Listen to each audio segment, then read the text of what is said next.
My goodness, my brain is blown. I've just had such an informative podcast, and what a lovely woman Kate is. This is Kate Robinson, who is the daughter and collaborator of the educationist Sir Ken Robinson.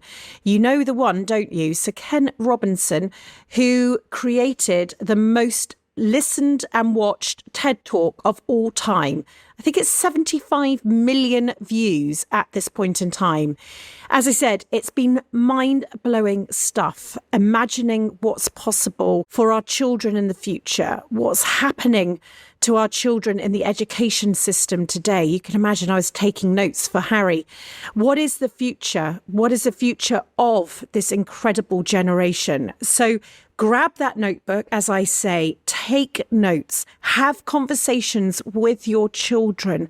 I think one of the most beautiful things that Kate said is trust in your children, listen to them and find out who they are, not what they want to be, what you want them to be, but find out literally who they are and celebrate that. It's just been one of those wonderful moments that I'm so privileged to be recording this podcast, and I get to have these moments firsthand. Enjoy. Bow your head and let your eyelids close on down. Where we're going, you won't need to bring your frown. I'm Holly Tucker, and welcome to Conversations of Inspiration. Back in 2006, I founded Not on the High Street from my kitchen table, and since then, I've gone on to launch Holly & Co. I'm the UK ambassador of creative small businesses, and I believe that having a business doing what you love is the key to a happy, fulfilled life. My dream is to help everybody start theirs. I'm here to offer advice, inspiration, wisdom, and encouragement. And in my view, the best way to do this is by sharing stories. So I've reached out to my favourite small businesses, entrepreneurs, and those who simply inspire me and asked them to share theirs. With thanks to Adobe, who've helped bring this podcast to life. Here are my conversations of inspiration. Hi, Kate. Welcome to Conversations of Inspiration. Thank you. I'm so thrilled to be speaking to you today. Your father, the late Sir Ken Robinson, was a man with such a beautiful mind and one who spent his entire life dedicated to transforming the education system. His talk, Do Schools Kill Creativity, remains one of the most viewed TED Talks ever. And the last time I looked at it, I think it had something like 74 million views. Yeah. I mean, that is just unbelievable. Yeah. Did you see the impact of that TED Talk? No, so when he spoke at TED, they didn't put the talks online. So he was one of the first 5 talks that they put online, but it was just an in-person event at the time. And after, after a couple of weeks afterwards, he got an email from TED saying, here's the recording. We're trialing this new idea where we put the videos online. Can we include you in it? And so he watched the video and he showed my mum, and her only feedback was, I wish you'd worn a different shirt. So no, I mean, so I'm so pleased that he did get to actually see what then became the most viewed TED Talk ever. I mean, it's quite an amazing thing. You're his daughter and co-collaborator. You're now continuing his work and the family legacy. So it's a complete huge honour to be speaking to you today. Your face has been cut out on my podcast pops wall for a really, really long time. I like to do things old-fashioned. So, we print out picture, cut them out, put them up on the wall, move things around. So you've 100% been there. So I'm so honoured to be speaking to you. I wonder if we might, for a little background, for anyone who isn't familiar, maybe the 1 or 2 people on the planet who hasn't seen the TED Talk, might you just share a little about your father's work? Yeah. I know you've described it, and I love this, as a love letter to human potential. What does that mean? I have. You're right. Well, I had this understanding, not a misunderstanding, I don't think, but I had an understanding of his work before he died, of working with him. And it is very much a criticism of a lot of the systems that we've created that we take for granted, in particular our education system. But he also talked about our businesses and our societies, and in particular when it comes to education, about how it stifles creativity. It really is this kind of one-size-fits-all model where, you sort of all start at the same point and you pass it at various points. You all sort of move along the same journey. You take exams, you get graded on them, and then you go off on different trajectories based on them. But his point is that life is so much more diverse than that. It's the beauty of life. Life is the natural world, and that's nature and human beings. The natural world thrives on diversity, and education in particular is set up on conformity, and a lot of our businesses are too. I mean, you separate people out, the creatives with the non-creatives, the legal team, and the accountant teams, as if there's nothing creative in those pursuits. And what I found when I finished his book, which is his manifesto, called Imagine If, that came out in March, and when it was kind of a big task to do his manifesto after he'd passed away. So I was reading everything I possibly could to get my head around it. And what really struck me actually is it is a criticism of these systems, but there's a reason why he's being critical of them. It's not just to be sort of pinickety. It's because he had such a belief in what we as a species are capable of creating if we get the conditions right. So it's a real plea to create the conditions for each and every person to thrive. It reminds me of that, and I'm going to, obviously, because I'm now recording, not do it any justice whatsoever. Isn't it where Einstein is talking about judging a fish if it could climb a tree? Yeah. And that wonderful cartoon, if anyone watching this, just Google this, and you'll see the whole sort of rainforest lining up, the elephants and the giraffes and the monkeys and and the fish and everyone.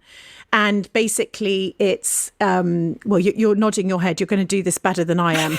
It's basically judging, isn't it? Saying that, if you all need to climb a tree in order to be successful. Yeah, I think the quote is something like, we're all intelligent, but if you judged a fish on its ability to climb a tree, it would spend its whole life feeling stupid. Exactly that, everybody. Because it's not where its intelligence is.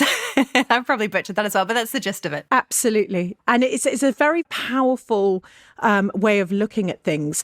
Yeah. I want to go back to your childhood, because you were born in Stratford-upon-Avon and your father, Ken, was a professor, and your mother, Therese, is that right? Yeah, Marie Therese. Yeah. What is it Irish? It's a French name, but she's Liverpudlian, but her mum was Irish. And actually all of her friends in the 1950s in Liverpool had names that were French. They were all sort of Jean-Claire and things, and they were all just from Old Swan in Liverpool. That. Yeah, no, it was obviously the trend at the time. And she was a teacher in Liverpool, She was, yeah. Which is where your parents met. Yeah. When you were 12, you moved to LA and attended an all-American school, and it was a highly competitive atmosphere. And I read when researching you for this podcast that you weren't an academic, so school wasn't always an easy place for you, which obviously is very fitting that your dad obviously observed his most loved as well going through these plights. After failing some tests at school, you felt as though you were being put in a box and labelled hopeless.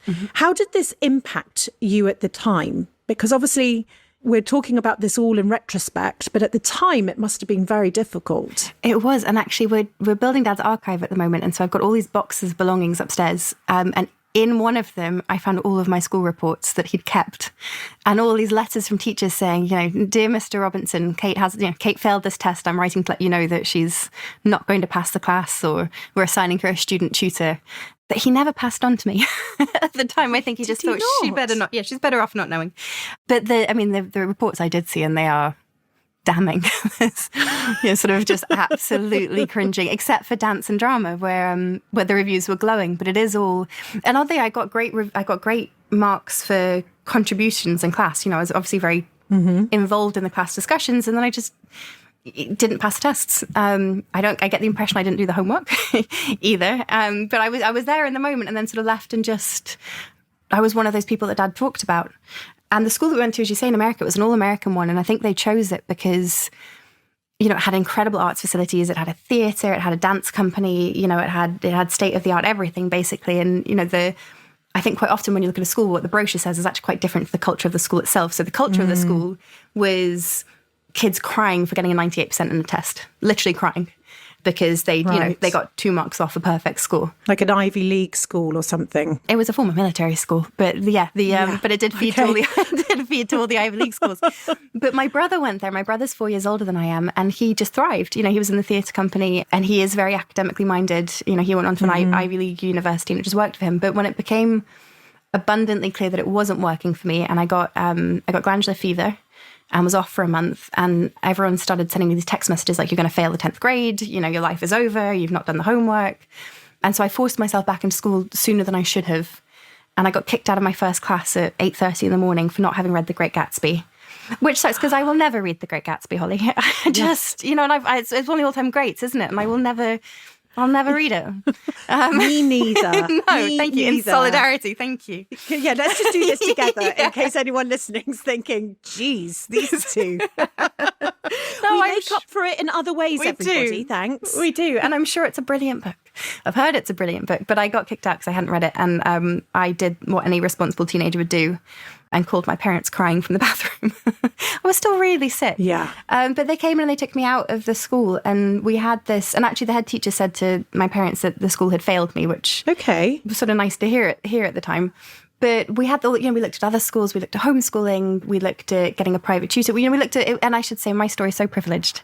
It really is. I had not only parents who were in a financial position to support me through it, but also parents who understood, who didn't punish, and exactly, and, understood me in the way that my brain worked. And they said, if you're in England at 16, you could leave school, and it's not your fault that you're not in England. So what do you want to do? And I said, I want to leave. And it really was. It was terrifying. But it was when my life began. I went from sort of feeling like you said, put in these boxes labelled hopeless, where I didn't believe, I was, I had a good friend who told me that I'd get into college because my dad would get me into college.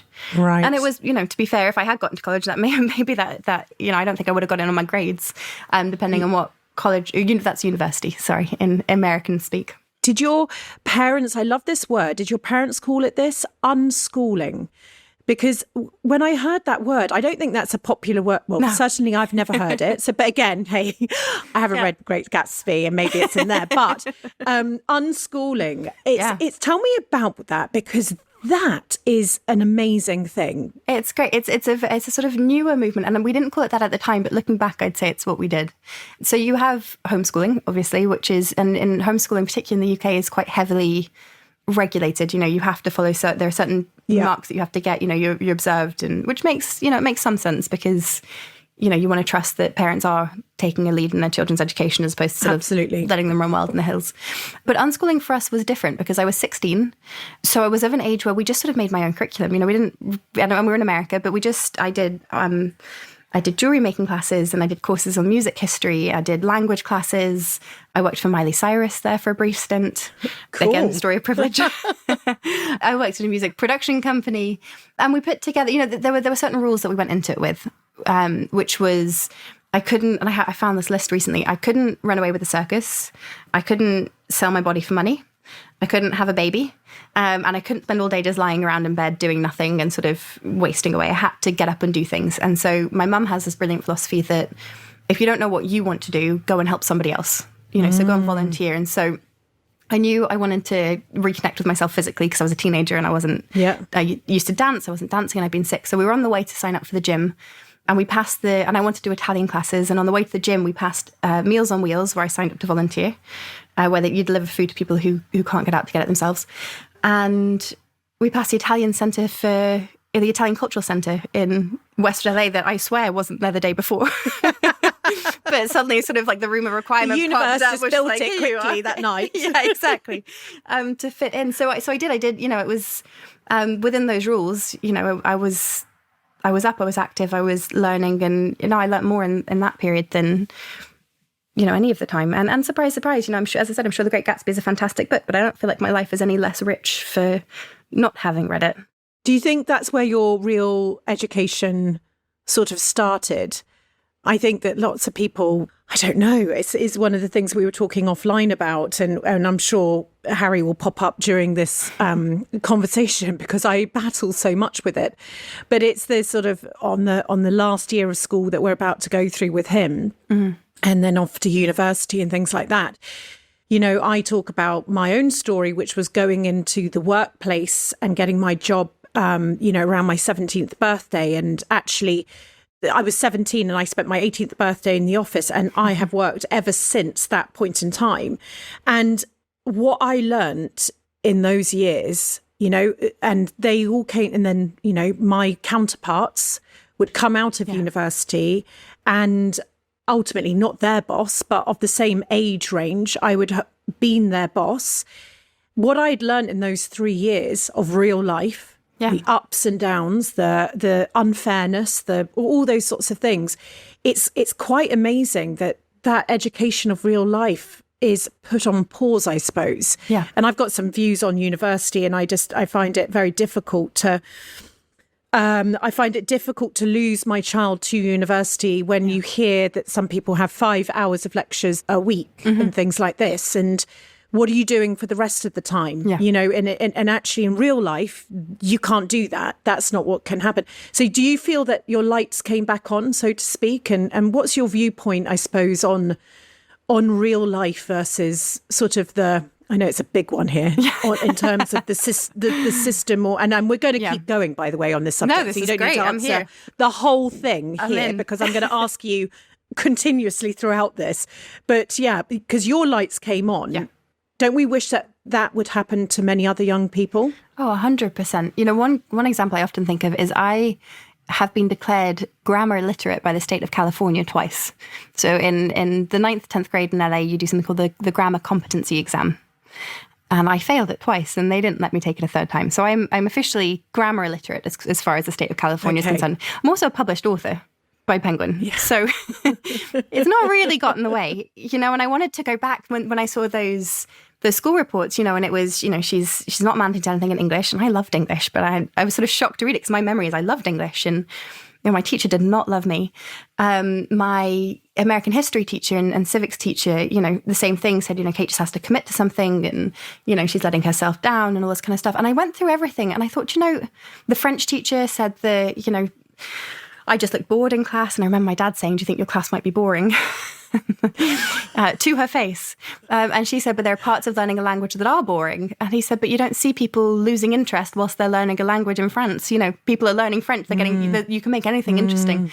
But when I went through that, I thought, I'm a published author. So the English thing obviously worked out fine. I actually speak fluent French now because I had a French boyfriend. So that worked out fine. And I got my US citizenship, which means I passed the US history test that most Americans can't pass if they're born there. Yeah. And I just went through all of that, and I thought, you know, all this concern and panic you guys had that I was going to amount to nothing, and actually on my own terms, I've done really well as far as I'm concerned. You know, I'm not... Thank you very much. Yeah, thank you very much. But to your point, it's a lot of work. You know, it is that lesson of you can't spend the day on the sofa. You have to get up and commit to something. And you're right, I worry about universities because on top of, as you say, the 5 hour, you know, a week commitment. And obviously some people don't have that. That's Depends also what you're craziness. Studying. Yeah. You can pay the same tuition fees, and one can have 5 hours and one can have... But I'm learning all this, by the way. So I'm just putting that little terms, like I don't necessarily completely know what I'm talking about. I'm just freaking out a little bit, but carry Fair on. enough. But then, not to add to your freaking outness, but there's the fees that scare me. You know, there's the fact that you're saddled with debt. And I was an advisor, I won't name and shame it, but I was an advisor on a program a few years ago that it's like a theme park for kids, and they give kids real world experience where they get to work in a shop, or they get to, you know, work as a fireman and things. And in this advisory meeting, they were saying, you know, and if the kids go to the university, they get paid more for these activities. It's pretend money, but they get paid more for these activities if they complete a university degree. And I said, presumably you're going to take a percentage of that off, though, to pay for the student loans for the fact that they went to university, and got met with crickets and disdain. But I thought, but it's not this dream that we've sold people that if you get to if you pass the grades and then you go to university and you commit and you pass those grades, you will graduate and people will be lining up to offer you a job, and you will do the same job until you retire and you'll be set for life. And it's just not true. It was true. It was, you know, Dad used to know, you know, when Dad went to university, he was the first in his family, and he, you know, got a job as a result of it. But we hired, when I used to work at 100, which is a Finnish education initiative, we hired a research assistant to research. So it publishes 100 education innovations every year that are changing the face of education. Oh, how interesting. It's very cool. So we hired a research assistant to help identify the research innovations. I say girl, she was a woman, you know, but in her early 20s, a woman of an early 20s. And the amount of arguments we had because this wasn't research. You know, this wasn't, you know, when she was at university, she was taught this is how you do research. And I just had the amount of times, you know, you'd say, I don't care what you did in university. This is the job that's paying you. This is the job we need. This is a job you signed up for. A lot of it actually is unlearning what you've learned in university because it's so not lined up. I mean, that's a very specific example, but it does happen, you know, where you actually have to take things that have been entirely theoretical in a university capacity and sort of unlearn them when it comes to real life. To the real life, yeah. It's not to say there isn't any value to university. I don't think everybody has to go, and I don't think everybody should go. And I think that's a dangerous myth, that we force people to feel like they have to go, they have to get saddled by debt. And if they don't, they're missing out on opportunities. There's a lot to be said for your first taste of independence, your first taste of sort of taking care of yourself to some extent, for the social scenes of it, and for ultimately what you do learn. But it is dangerous, this myth that you have to go or you're failing. And it's unique to a handful of countries. Places like Finland, which often gets touted as the best education systems in the world, you can split off and do a vocational course and then meet back up and not be penalised for the fact that you've done that rather than gone the traditional route. I think that's the thing. It's the options, isn't it? It's the options, yeah. It's the options. I know you've said that also there's like a danger that that we also sort of give our young this sort of thought that life begins after 18. Yeah. And I thought that was fascinating as well, that suddenly after 18, and you can almost liken it to after university, you're just going to have all the answers and you're going to be fully fledged adults. Do you know what I mean? It's like before and after. Yeah. Whereas actually, this is the thing, when you think back to your childhood and all those experiences that you gained, you had room to grow. And actually become that person. And it's an odd thing that we do. Do you think we need to be better communicating with our young? Yes, massively. I think we need to be having open conversations with them and asking for their opinions as well. It's actually, I do feel quite strongly about this. You're right. It brings to mind this image that, we go to, say, university as a caterpillar and we turn into the chrysalis and then we emerge as a butterfly at the end and you can fly, and you can't. You come out the other end, maybe with like half a wing, sort of flapping around in a circle. But it doesn't fit the narrative, does it? Because so much of adulthood when it comes to relating to young people is authoritarian. And I have this battle. I have a 4-year-old daughter and I want her to know that I'm in charge, because if I say stop at the street, I need her to stop at the street. If I ask her to stop doing something that's dangerous, I need her to know that my voice saying stop means you stop. It's not a discussion. It's I'm in charge in this scenario.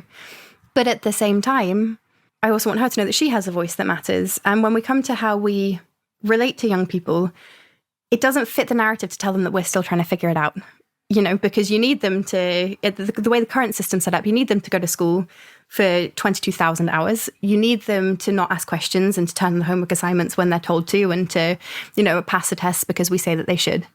And if we suddenly turn around and say, by the way, at the end of all this, you're going to be just as confused, if not more so, but you'll be in charge, it undermines the authority, doesn't it? How do you turn around for a generation and say, there's no, when you get your diploma, there's no secret. There is no light. It's just a different tunnel. No, it's a different tunnel. Yes. There's no secret of life in the diploma that you get. There's no recipe at the end of this that you can just follow. You're suddenly on your own trying to figure it out. So this feels like we need to give our children permission to find themselves or to find their passions, to think about what makes them tick. I know you're not saying that all schools are terrible. Of course we're not. And we're not saying as well university either. As you said, one of the counterparts to me talking about university is for those who went to university, but I met my lifelong friends. I have now got a circle. I met my husband there. Do you know what I mean? So there's so many amazing things there. So it's not about bashing these things. We're just having this conversation. And there are some degrees that you need people to go to university for. We always talk about that. You need your doctor to have. You need a doctor to have done their years of medical school. You want your lawyer to understand the contracts that they're writing. It's just that it's not necessary for everybody. But what we're acknowledging and what you're saying here is that mass education system can't necessarily cater to the individuals. And this is coming into your father's talk and things. But tell me that the systems, I know you've said, that are designed, they're man-made. Yeah. They are a man-made system. Yeah. And actually it's not come from nature. No. This isn't something, So tell me about this, that this is a big issue, isn't it? Mass education, absolutely huge issue. It's one of two parts, which is that actually it's not just about the children. It's children, it's parents, and it's the system itself and society and what it wants spit out at the end of it. Yeah. And it helps everybody conform, and everyone's got their cookie cutter line, and it's all, do you know what I mean? Simple. Yeah. Tell me about your view of this narrow perspective. Well, it was designed for a very different time, is the first thing to say. And this is said quite a bit, but it doesn't mean it's any less true.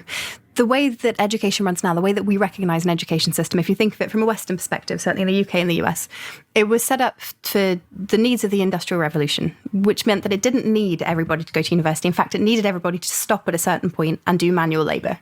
So it was set up with that in mind. So for the majority of people to go for a certain amount of time and then to drop off and to go into the workforce, another group of sort of less people to go up a little bit higher and then drop off, and then a really small group to go off to university and be the people who will be in charge of everybody else who's dropped off at various points.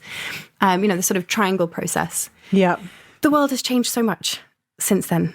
Because it's changed so much, suddenly everybody's going right the way through. People aren't dropping off where they were originally supposed to. Everybody wants to go right the way through and graduate university. And it's what Dad referred to as academic inflation. Suddenly everybody has a degree, so the degree isn't worth. Suddenly you need a master's where you need a master's where you used to need just a BA. You need a PhD where you needed a master's. And at the end of that, it's still not a guarantee. Yes. That you're going to get the top job, that you're going to walk in and be the person in charge. The thing is that human beings and our ecosystems and our cultures are natural. We're not machines. We're increasingly going in that direction, but we're not. We're human beings. We are mammals, and we like to not talk about the fact that we're mammals. And there's a whole other conversation there about childbirth and mammalian instincts that we also try and suppress. But the thing with us being mammals is that we have this diversity of skill sets. Now, ecosystems depend upon a diversity of skill sets. In the same way that if you think of any ecosystem, you think of, say, a rainforest, and there are all these little bits of it. There's the trees and the mushrooms and the soil and the rain and the weather and, the insects, everything that comes together to make an ecosystem work. And we're the same. Human ecosystems depend on, if you think of the example I often give, is if you think of the building any building, think of the one that you're in right now.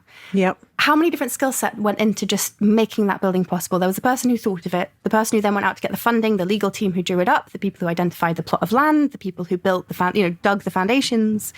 That's before you start getting into the people who did the plumbing and the bricklaying and the electrics and the interior design and the plastering and that's one building that we sort of just think, it's a building. But the amount of different passions and skills and techniques that went into just erecting a single building, and you put that on the scale then of cities and cultures and countries, and it's huge. We need the people who care about the foundations as much as we need the people who make it look pretty at the end of it. And so the fact that then our school systems tell you that actually there's only a certain amount of skills that are important, it's not just a lie that I think is dangerous for people's well-being. It's also a lie when it comes to our cultures, because you get all these people who've qualified with a certain specific set of degrees, and then we're missing other ones. And people are unhappy as a result of it, because they felt like, actually my passion is bricklaying, but I've been forced into electrics, just to keep running with that metaphor there. Yeah.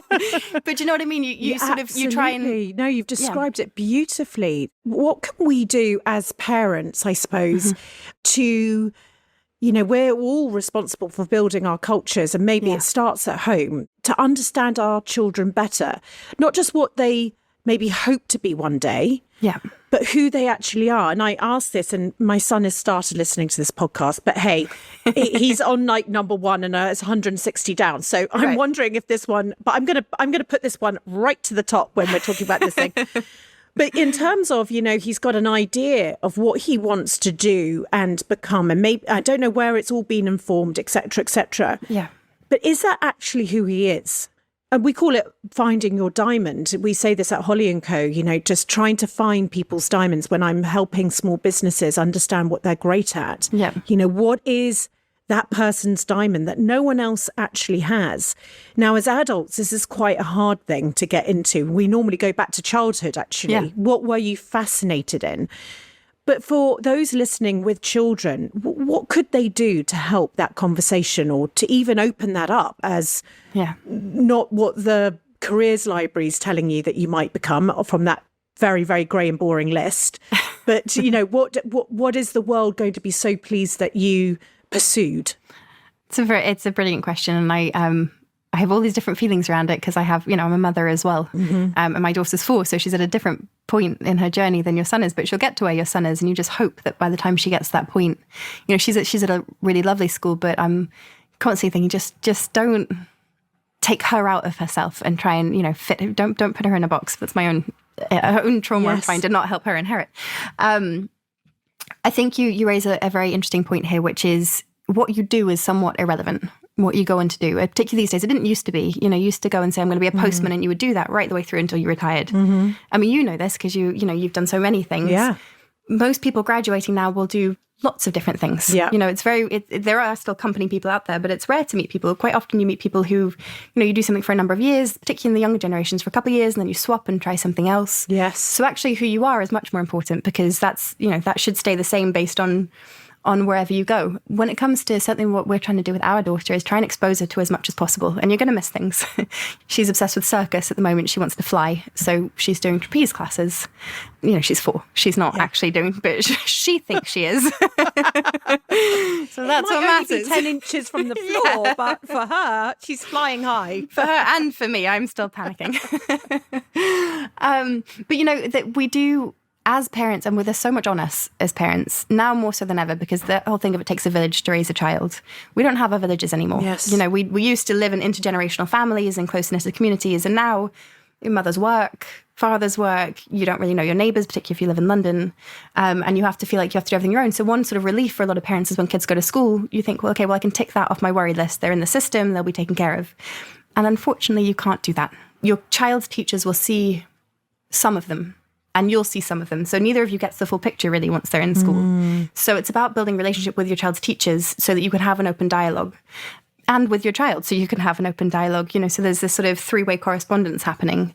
But you just can't take your eye off the ball with it. It's not being, you know, I don't want to say it's about micromanaging, and the last thing teachers need right now is for parents to go in and micromanage them. But it is about recognizing, you know, teachers are also overwrought, particularly post-COVID. And they're expected to be, you know, emotional counsellors as well as educators, and you know, career counsellors as well. You know, they're supposed to sort of suddenly do everything to keep children safe and keep them fed, and that's not really in their job description either.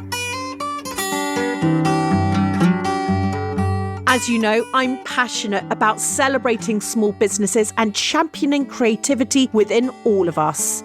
That's why I'm thrilled to be working with Adobe Express, who each week are handing over their ad break to a small business founder, shining a light on their own businesses and sharing how Adobe Express really is helping fuel their creativity. Hi, I'm Caroline. And I'm Anita. And together we are the founders of Madekind. Our business specialises in natural products for the home and body that are plant-based, effective and refillable. We use the purest ingredients derived from nature, designed to nourish and protect your skin and hair, and our cleaning products use the power of plants to clean effectively, but are safe for families and pets, as well as doing no harm to the planet. All our products also come in beautiful forever glass bottles, which can be refilled again and again. As well as selling direct to customers, we also supply Madekind products to hotels, restaurants, farm shops, etc. But having so many different selling channels can be challenging. We need to create quick, professional-looking media relevant to each niche audience, and Adobe Express has allowed us to do just that. Adobe Express really does have everything you need to design standout content that's so easy to create and in no time at all. And as projects are synced across the web and mobile apps, it means you can work anywhere, which as working mums fits into our busy lives. Next week we have an event, and to prepare, we were both able to hop into Adobe Express and use their templates to create leaflets, assets for our social media, and to even schedule our posts for the event ahead of time. It just really helps to manage the juggle of owning a small business. Madekind is on a mission to create purposeful products that don't cost the earth. We would love to share our journey with you. Find us on Instagram at made.kind or visit our website madekind.co.uk. And if you use the code IKnowHolly, then we will give you 10% off your first order. Thanks so much for listening. Thank you once more to Adobe, who have helped to make this podcast episode happen. If you want to find out more about Adobe Express and how it can help your business, head over to adobe.com/go/hollytucker. Now let's get back to our conversation of inspiration.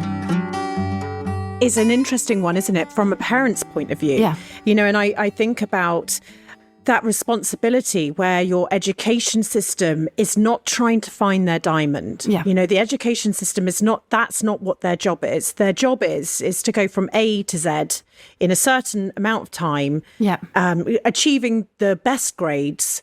But it's not necessarily about what that individual's diamond is and nurturing it and finding it and shining it and encouraging it. And I think about famously in your dad's TED talk where my favourite bit, I'm sure everyone's, funny enough, 74 million's favourite bit probably, but where he talks about the young girl, and the young girl in the classroom, for anyone who hasn't listened, is, can't sit still, and nowadays might be diagnosed with ADHD. And actually, I think it's the teacher that says, Mum, look, she's dancing. And she goes on to not go to special school or anything like that, or having separate classes. She goes to dance school. She's encouraged to go to dance school, and then becomes one of the most famous dancers and choreographers, and working with Andrew Lloyd Webber and things like that. But that was a bit of a sliding doors moment, wasn't it? Yeah. Because that could have gone completely the other way. Yeah. Because it's hard. We're all busier than we've ever been. Parents, you've got both parents working. You've now think that the education system, okay, tick, right, okay, I'm going to get on with paying the bills and doing that and keeping them fed, keeping them nurtured. But actually, what we're saying now is, no, you need to also keep a close eye on them as a whole. And maybe the summary is almost like, if you can just find out what their diamond is, maybe in time. And that's what you're doing with your daughter, being curious to almost allow her to find that. Potentially that's the job of us parents, along with helping them cope with the education system, which, by the way, brings up huge amounts of other issues, doesn't it? But maybe it is that finding of their diamond. That's the parent's job. Well, I was going to say, we call it the element. So Finding Your Element, which is a book that Dad wrote. And Dad described the element as the point where natural passion meets personal aptitude. So it's where what you love to do. Diamond is what, aside, Ken is here. The element. That's the right. Element. So say that again. So it's where you're... It's where personal passion meets natural aptitude, which essentially means it's where what you love to do meets what you're good at. And they're both important, because you can be really good at things and not love them. You meet loads of people who've studied piano their whole life and just really kind of can, but would rather not. And then you meet loads of people who really love the piano, but try as they might, just can't quite get a grip on it. And that's not your element in that case, unfortunately. It's something you love to do, but it's not your element.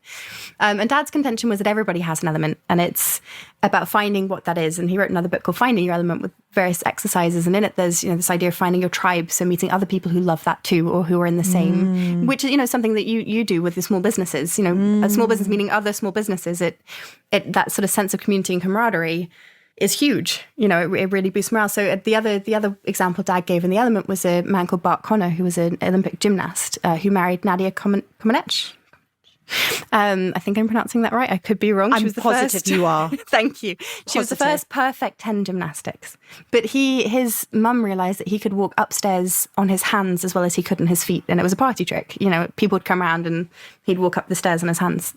They took him to a gymnastics centre, and he said he walked in and it just felt like it was where he was meant to be. Everybody was walking on their hands and doing backflips, and he just felt like, whereas Dad said if you took Dad into a gymnastics centre, Dad had polio, but if you took him into a gymnastics centre, it's not how he would have felt about it. It would have smelt funny, and he would have been scared of heights. But for Bart Connor, he walked in and he just knew that was where he was meant to be. So the element's got lots of stories of people like that, who often, in spite of their education, found what it was that they truly love. And the case is that actually there are a few reasons why you should find your element. One is because life is short and you only have one chance to live it. And so why would you waste it doing something that isn't the thing that you're meant to be doing, not pursuing your diamond? Yes. And the other is that our societies depend on them, like we were talking about. We depend on a diversity of talents and skills and interests to help our cultures flourish. And then, there's a third one, which is being a mentor. Once you've figured out what your element is, going around and helping other people find theirs, because no one really does anything on their own. You do need somebody to hold your hand and get on with it. And my dad literally wrote the book. So when it comes to my parenting, I'm possibly going, hang overboard. on a minute. Let me just this get Grandpa's book. Let me just... She's a trapeze artist. This is it. It's trapeze. Tell me, when you talk about this sort of like finding your element, and then thus that would fuel the diversity that you're talking about, because by very nature, then everyone will be different and doing their different bits to building, your analogy, the home. But it's hard, isn't it, for our teachers? As you said, you mentioned about COVID and what they've taken on, and the challenge now of the children that they've got. And we're recording on the week that the A-level results are about to come out, right? And I've just heard the statistics, and I'm just, oh gosh, I don't want to be a child or parent having to deal with all of that. No. It's hard for a teacher to teach from the heart, though. It's hard for a teacher to get that diamond, follow the education system, find the diamond, nourish it, and get your grades at the time. How do we start to address this? Because I heard you speaking about this mandate of the 40-minute lesson. Yeah. And then you said the bell rings, and then you all change to another classroom and you do another subject. And you said something like, if we did that in our jobs, how would we get anything done? No, businesses would grind to a halt and you'd be so angry. Every 40 minutes you had to stop in mid-flow and get up and move somewhere else to a whole new set of people and try and adjust to their energy and swap out, stop thinking what you're thinking about before and start thinking about something new. It's actually not mandated. It's one of those things in the education system that we've always done it that way, so people assume that we have to do it that way. But there's nowhere actually dictated that the school day has to be set out like that. In the same way, there's no there's nothing that dictates the way a classroom should look, or that students can't participate, that teachers have to stand in the front of the classroom. There's actually quite a lot of flexibility within the system as it is. It's just we take it so much for granted that it's always been that way. The dad always gave an example of senses. So if you ask somebody how many senses they have, they say 5. Holly, I should be able to rattle off our 5 senses, but I always miss one. God, so bear with me. I'm not going to pick them. 6. I also thought there were 6. So no, listen, so there's we're in the 6. same bubble here. We're in the Gatsby bubble. We are the Gatsby bubble.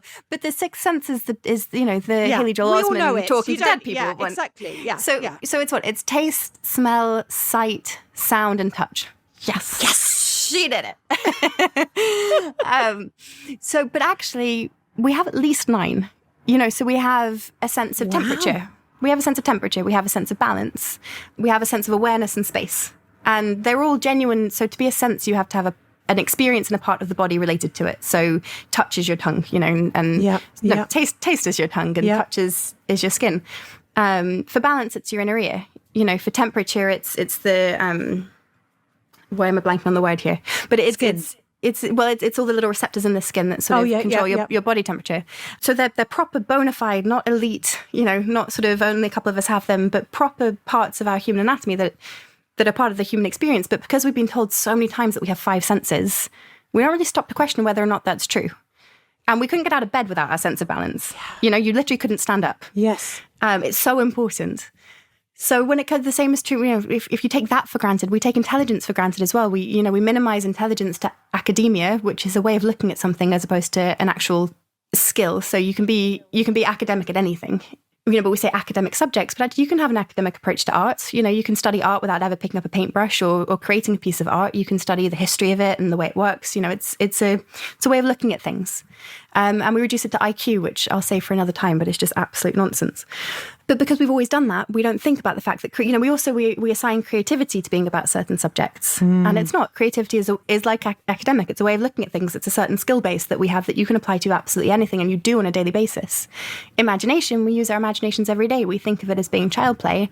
But if you think about what you had for dinner last night, that's your imagination. That's being imaginal. It's ability to bring to mind things that aren't present to your senses. If you think about where you want to go on holiday, yes, that's being imaginative. We're constantly using our imaginations. But again, it's that thing of challenging the norm, the grey, the way it's always been done. Do you think there's also an element of fear?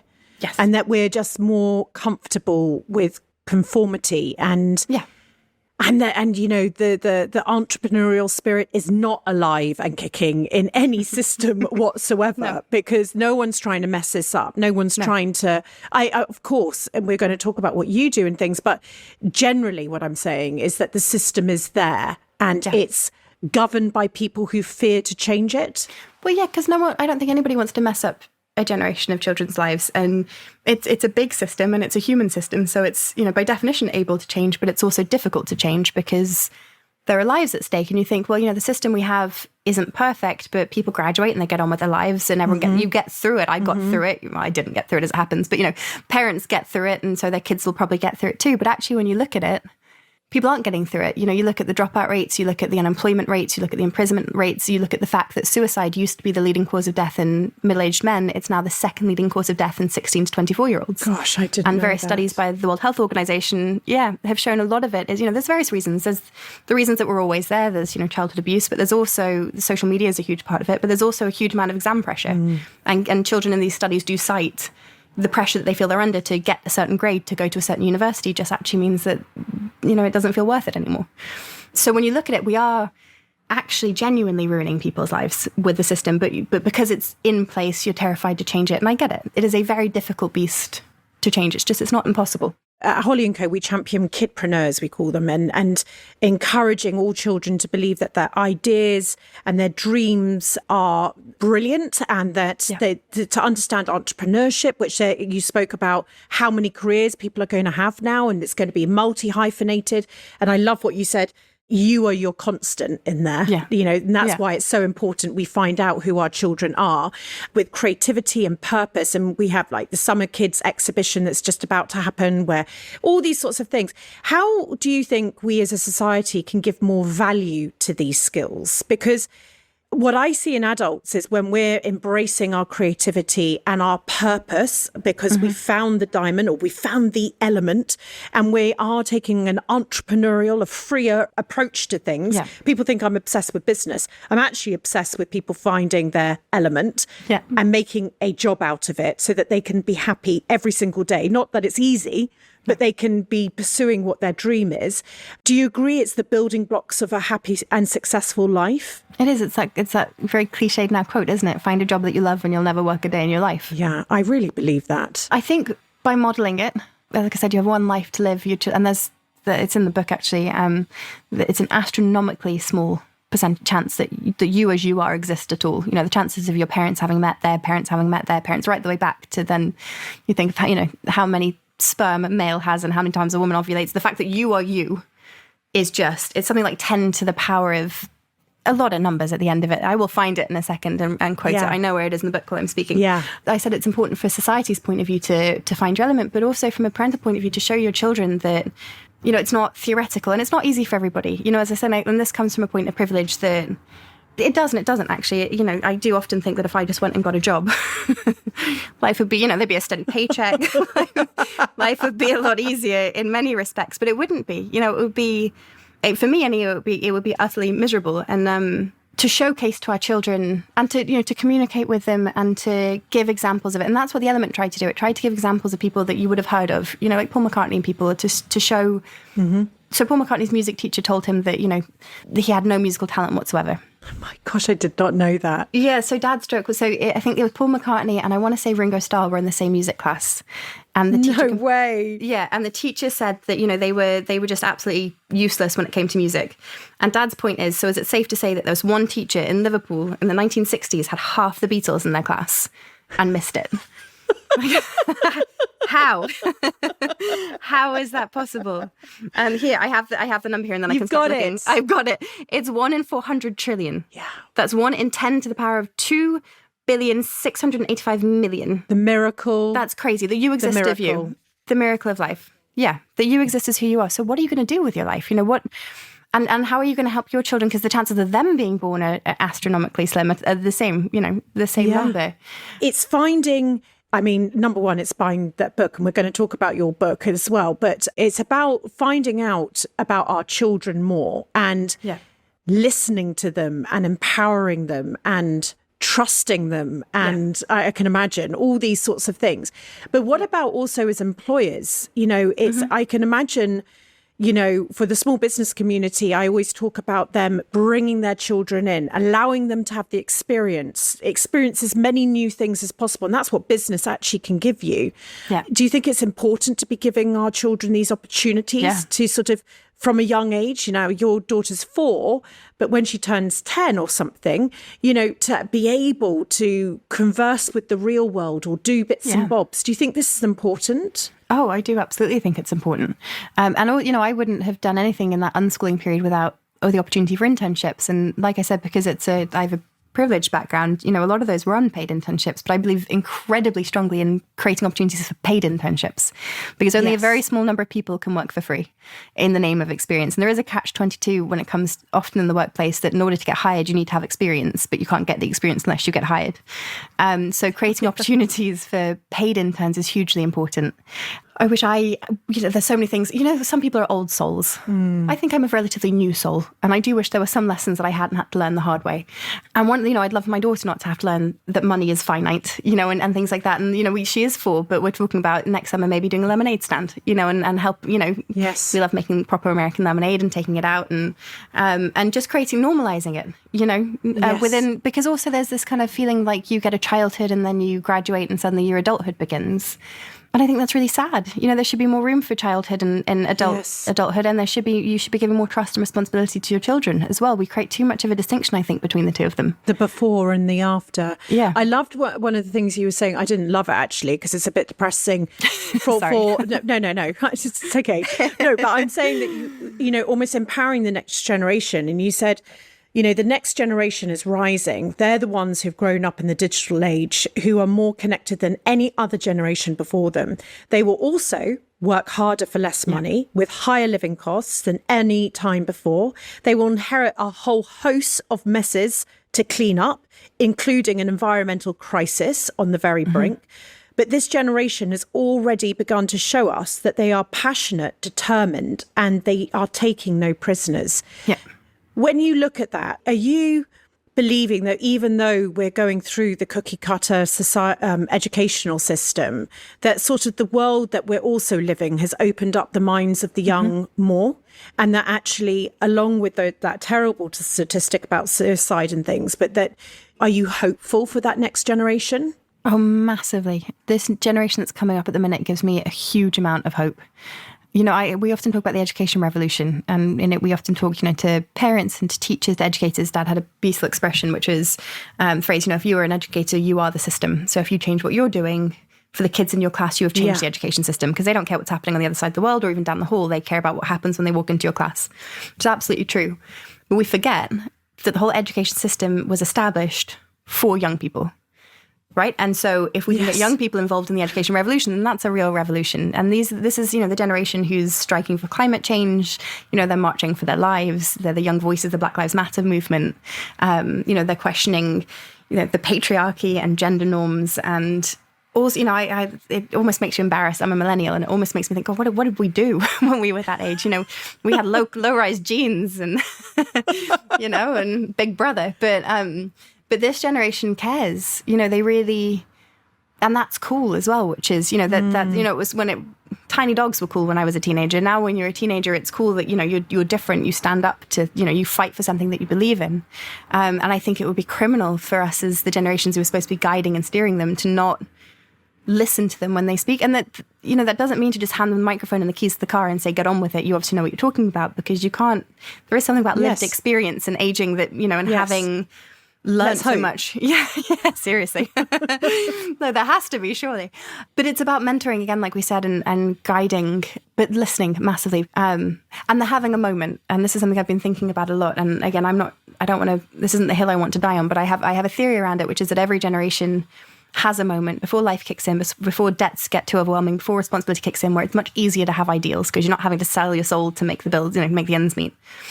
So we will miss that opportunity, I think, with this generation if we don't start nurturing them now through it. It's, when they're 18 is too late to start giving people a voice. Also, we in the West here, we live in a democratic society, and children graduate 18 and they've been told their entire first 18 years that they have no voice and what they say doesn't matter.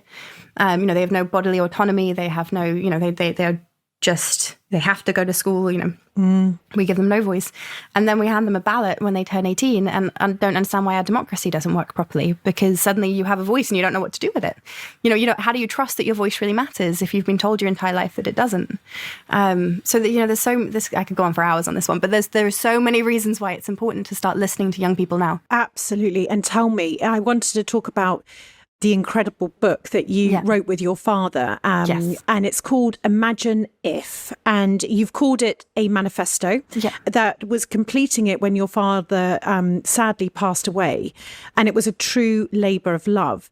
Yeah. It's a book about reimagining our education system. And this is what we have been talking about on this podcast, and about giving that voice to the young and things. Tell me about it, because it was published this year. So it was in March, yeah. Congratulations. Thank you. What was it like for what were you called? You were a grammar literate, or yes, was that grammar illiterate. There we go. Published author. Tell me what illiterate. It was like doing that. Do you know, it was an incredible experience. So I worked, Dad had been writing it for years, hadn't got very far with it. I think in part he sort of felt like, he'd written so many books and had said everything he felt like he needed to say on them. But also, how do you distill a lifetime's work? The original commission was 10,000 words. I got it to 26,000. But how do you, so it's a short book, it's just over 100 pages. How do you narrow everything down? So when he passed away in August 2020, and he'd handed me this sort of stack of papers and said, this is my draft, you can rewrite it if you want to. And I was like, well, of course I won't. What he didn't mention is that, it was the further into the book you got, there were big spaces, the lines, going double spacing, and then suddenly it's just bullet points. And then I went back and I realized a lot of the draft he'd copied and pasted from other books because he was obviously making an outline and forming it in his head. Yes. I was like, well, thank you, Daddy, for that one. So it was a really sort of daunting thing to think, how do I distill a lifetime's of, it's not my lifetime worth of work. How do I distill it? And he had this image of it being like the Holstein Manifesto, on one piece of paper that you could, pin to doors, and Penguin wanted it to be a bigger book. And I was like, how do I marry these two things? And so what I ended up doing was every chapter starts with a manifesto statement. And there are 10 in total. And if you pull those out and put them on a piece of paper, that's the manifesto. Right. And then there's a chapter that follows it that sort of dives into the ideas of it a bit more deeply. But, it really felt... So he died in August. I started writing it the following April. And it was the ultimate gift, really. It just felt like he was there writing it with me. It felt, I wrote it as him, as the other thing. So it's in his voice. And it felt like I had his voice in my head, for the 3 months I was writing it, which was a gift. Yeah. Did it help with your grief, do you think? I don't know. Yes at the time. But I threw myself into work. We organised a big 12-hour memorial event for him for his birthday that March, and then I wrote the book. And what I'm learning about grief is you can only run away from it for so long.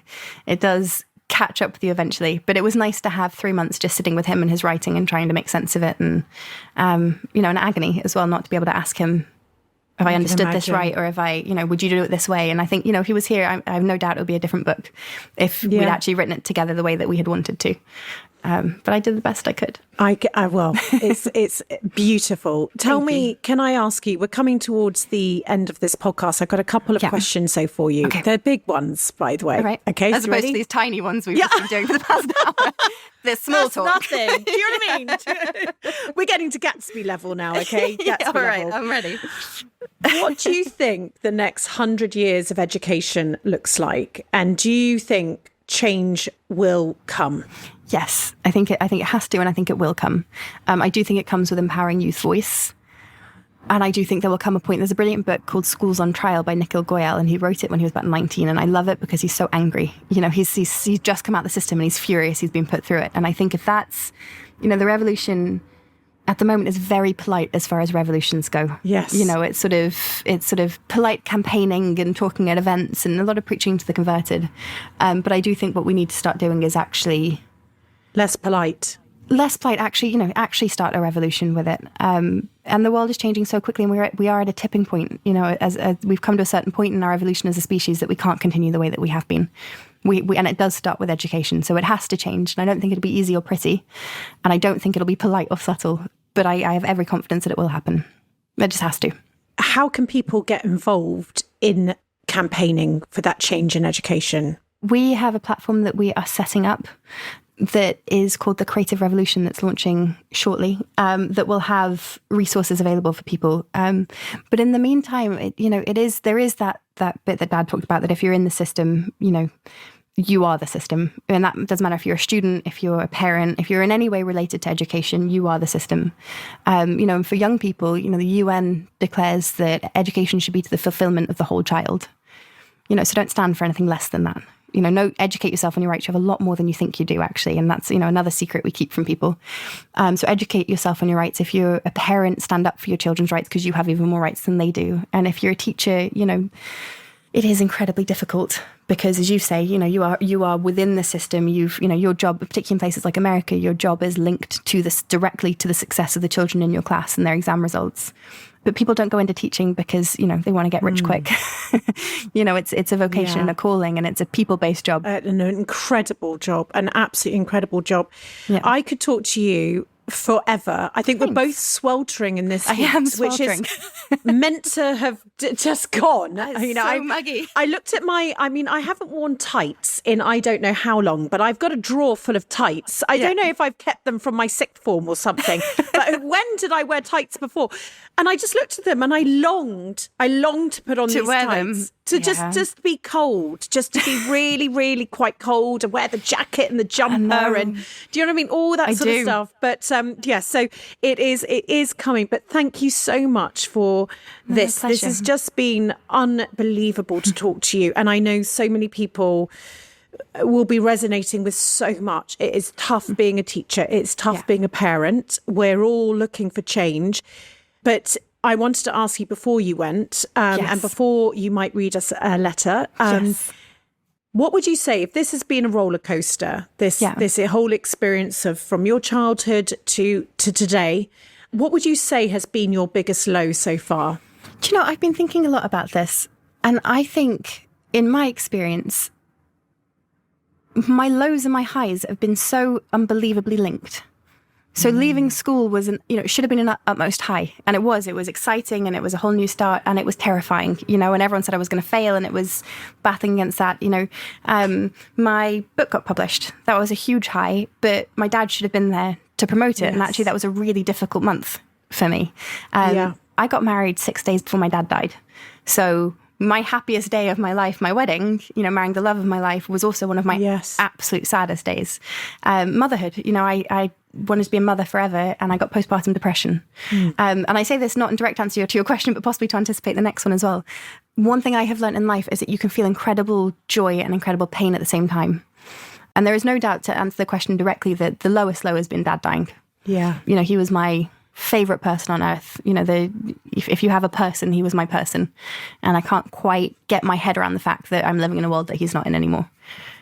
Yeah, that's the lowest low. I'm so sorry for your loss. Thank you. I'm so sorry. It's rubbish. I'm so also on the same time pleased though that you get to continue his legacy. Yeah. In a way, I don't know, he's not a normal dad. I mean, we all have our best dads and everything, but, he was who he was. And so in a way you but maybe can continue his whole dreams in his name and that's have him next to you on your journey. That's my point. My lowest low, Dad dying, also gave me a huge amount of purpose in life, which has led to some of my highest highs, traveling the world and speaking, podcasts like this one, publishing a book. Wouldn't have happened, I don't think, unless he had died, so it's there have been incredible highs even despite the incredible low. I don't know if my roller coaster is flatlining I don't know. I mean, you're the first guest I don't know. Where I go so conversely, what's your greatest high? And I think you've been the first guest ever who didn't even have a roller coaster. She just put it on a straight line and I think so. She had a high and lows in that cart all at the same time. But I really do understand that. I do really understand that, and I think that's actually a great thing for us all to think about, that you can find great high and great pain all at the same time. It's been just wonderful, as I said, to talk to you. I'm going to, though, now hand over to the grammar literate Kate, who's a published author and a magnificent woman who's managed to write her letter to her younger self. I say this all in jest, by the way. I have. We're Gatsby friends now. I think this took longer than my book, writing a letter to myself, just to be clear. I hand it over to you to talk to your younger self, Kate. Thank you. All right, here we go. I do feel like I should have written this in therapy. Here we go. Okay. Dear Kate, I've gone back and forth for weeks over what to put in this letter. I've made lists and lists of advice I wish I'd knew earlier on. Some people are old souls, but I have a feeling that you and I are a relatively new one, and I do wish we didn't always have to learn everything the hard way. I'm not going to tell you what happens over the next several years, because it doesn't really matter. Things will happen anyway, and everything that has happened has led us to where we are.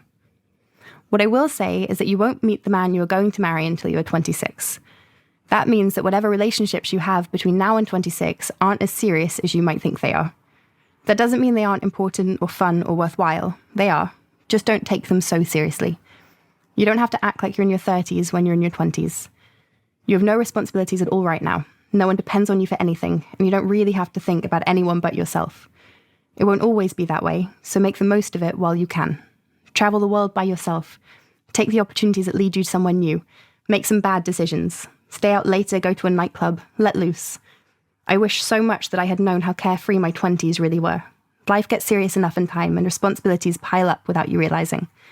Stop willing time to speed up and just enjoy the here and now. And by the way, when you do meet the man you're going to marry, you'll know. Your whole world will explode and suddenly everything will make sense. He's special, and he's worth holding out for, I promise. I hope you'll learn to trust yourself sooner than I did. Some people along the way will try and convince you that you aren't intelligent or capable. They'll try and fit you into a box that keeps you thinking you're less than you are because it's easier for them that way. And for a long time, you'll try and keep yourself comfy in that box, ignoring the growing pains and hoping they go away. But they won't go away, and inevitably the box will become so small and cramped you'll end up blowing the lid right off it and off the people who made you think you belonged in there in the first place. Because you're actually capable of more than you could dream of at this point in your life. The box feels nice at first, it feels safe and secure, but it isn't. It's that Anais Nin poem, you know, the one that Dad always quotes. And the day came when the risk to remain tight in a bud was more painful than the risk it took to blossom. That day will come over and over again. You will outgrow every box you're put in, so save yourself the backache and avoid boxes entirely. You are clever, you are strong, and you are so capable. Trust yourself. As I'm here, let me save you some unnecessary worry. None of the illnesses you have are terminal, so you can stop Googling every little twinge, at least until the age of 33. Also, you will become a mum like you so desperately want. A little girl will come into your life and turn it upside down. She will stretch you past any limit you thought you had. You will love more, worry more, laugh more, cry more, and sleep less than you thought was possible. It will be as incredible as you hope it will be. It will also be so much harder than you expect. Those first couple of years of new motherhood can be desperately lonely. The transition into motherhood is called matrescence, and they won't talk about it in your antenatal classes. They'll prepare you for labour and breastfeeding as best they can, but they won't talk about the sadness and the anxiety. They won't tell you that while you're falling in love with this tiny baby, you're also grieving who you used to be before she came along. There is a term in parenthood, ambivalence. It means to be able to feel two polar opposite emotions at the same time. It means that you'll never want to let your baby out of your sight, but at the same time you'll be so desperate for a moment on your own. It means that you can't imagine life without her, but you will ache for your old life. It's crazy and it's unexpected and it will pass, I promise. And it's so worth it. I'm not telling you this to frighten you, I'm telling you because I wish I had known. If I had known to expect all of these feelings, I would have been able to navigate them more easily. Maybe you will now. There's so much more I want to tell you about the importance of boundaries, about not worrying about your weight, that exercise is a secret source of happiness, that people will come and go. I want to tell you about the book you'll publish and the adventures you'll have, but I don't want to ruin the surprises. I'm also not going to tell you about the heartbreaks and the grief, the losses, because knowing won't help. They say that when you worry, you suffer twice, and that's true. Here's the big thing I want you to know. There's no secret to adulthood. Time passes and life keeps coming at you, the good and the bad. I don't think you ever figure it out or master it, and just when you think you have, something else comes along and makes you realise just how little you actually know. But over time, all the lessons you've learned add up, and you find your hard edges start to round. History doesn't repeat, but it rhymes. And each time it does, you'll be able to call on the past lessons you've learnt to help you. In that sense, nothing is wasted. But you don't wake up one day and have it all figured out. No one does, even if they look like they do. The truth is, I desperately want a letter from a version of myself even further in the future. I want her to tell me what I need to know so that I can face whatever is on its way. I want her to tell me that everything will be okay. So it feels strange trying to give you advice when I still have so much to figure out myself. But something tells me that 43-year-old me will have just as many questions as I do now. Different ones perhaps, but just as many. There's a quote from Robert Frost that Dad told me. In 3 words, I can sum up everything I've learned about life. It goes on. He's right, of course. Even when you don't want it to, it does go on. You can't stop it. In some ways, I still feel like I'm in my early 20s. I remember talking to Dad about it, and he had a theory that everyone has an age that sticks in their heads. His was 18. He said deep down he really still felt 18. Mine is 23. I think I will forever feel 23 in my head. And that's about how old you are now, so enjoy every second of it. Put up some boundaries, stop worrying so much, and learn to trust yourself. I believe in you. All my love, Kate of the future. Is that okay? It's just so beautiful, and you just write so beautifully. And you. I just think, wow, just wow.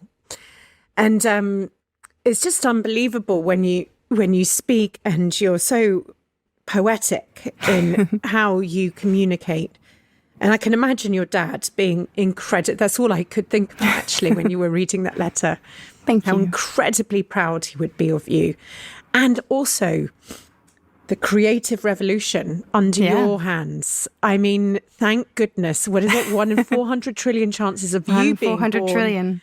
And, we're looking at you. And thank you so much for sharing your story today. Oh, I feel so choked.